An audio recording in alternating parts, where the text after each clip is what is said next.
શું કે શું કરે છે? બસ જો વાંચન ચાલે. શું કે કેમ ઉદાસ ઉદાસ ચાલે છે? એટલે જિંદગીમાં કઈ સારું ચાલતું નહીં મારે. અરે જિંદગી જમ થઈ ગઈ મારી. શું થયું?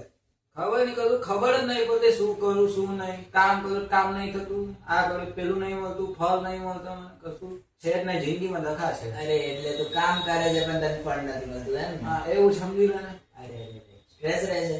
હા અરે શું કરશું બોલ. શું કરશું મને કોઈ આઈડિયા નહીં એટલે તો. જો એક વાત કહું.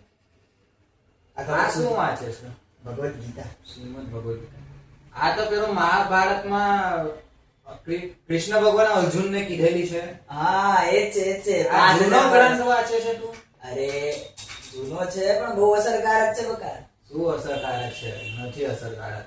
તને લાગે આજના આ આધુનિક યુગની અંદર પણ ગીતાજી આપણને ઘણું શીખવાડે છે. આધુનિક યુગના પ્રશ્નો પણ આની અંદરથી ઉકેલી શકાય. ક્યાંથી ઉકેલા? આધુનિક અગાડી ભવિષ્યમાં જતુરીના ભૂતકાળનો ગ્રંથ છે. અરે ચલ શરત લગાવી છે. જો તારા પ્રશ્નનો હલ મેં ગીતાજીના આધારે આપ્યો બરાબર તો તારે ગીતાજી વાંચવાનું ચાલુ કરવાનું. ચાલ લગાઈ દઈએ સર, પણ મને લાગતું નહીં કે.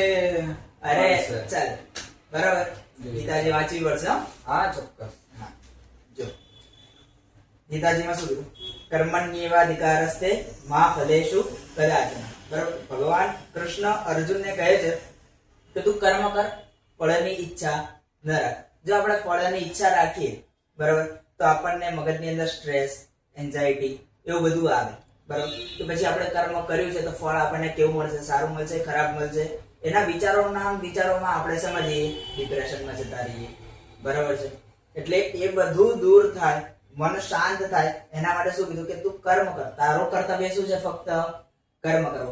આ વાત ભગવાન કૃષ્ણએ ફક્ત અર્જુનને કીધી નથી. આ વાત આપણા બધા માનવોને કીધી છે કે તારું જે કાર્ય છે, તારું જે કર્મ છે ને એ તું કર. તું ફળની ઈચ્છા ના કર. ફળ આપનારો બેઠો છે બરાબર.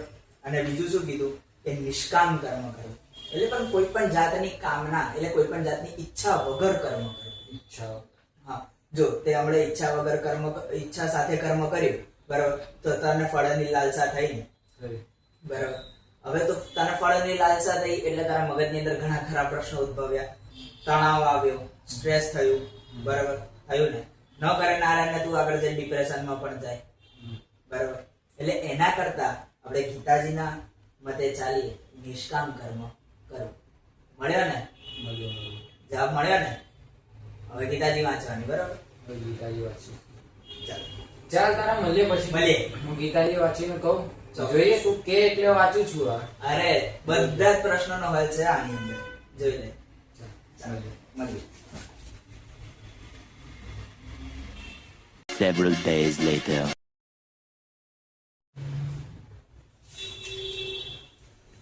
અલે મિત્ર કેમ છે? બસ મજા મજા. શું ચાલે? બસ જલસો પાણી ચાલે. જલસા ને?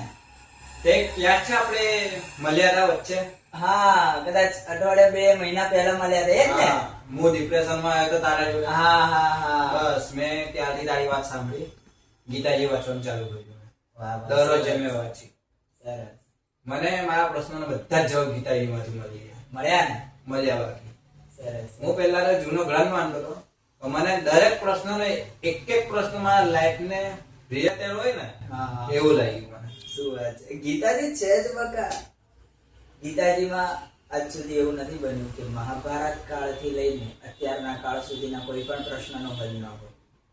ભલે પછી એન્ઝાયટી હોય, ડિપ્રેશન હોય કે ગમે તે હોય, દરેક પ્રશ્નનો હલ ગીતાજીને આપ્યો છે. પણ હા, એને સરખી રીતે તમે વાંચો, સરખું સમજો તો તમને એ પ્રશ્નનો હલ મળે. બાકી સાયકલમાં પંચર પડ્યું હોય તમે એવું કહો કે આમાંથી ક્યાં ગીતાજીનો હલ મળી આવે બરાબર, એવું મળે નહીં.